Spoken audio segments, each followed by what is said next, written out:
Okay, Bismillahirrahmanirrahim. My name is Ahmed Mohammed Artan. I came from Somalia. I came from Bangladesh for study purpose. I complete my BSc in Tripoli. Now my MSc is running.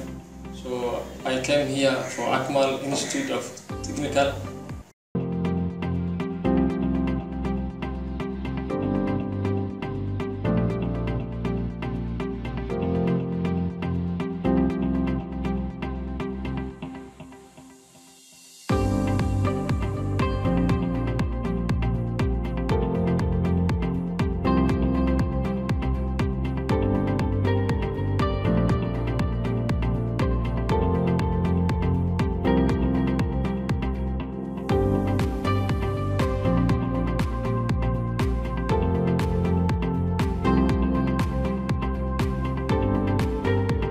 For study purpose, for learning 3 courses.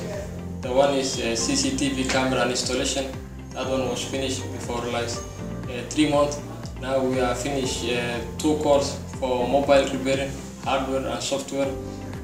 Here for AKMAL Institute, it's one of the best institutes for technical things in Bangladesh. Inshallah, after we back to my country, I would like to work the sector of mobile technical.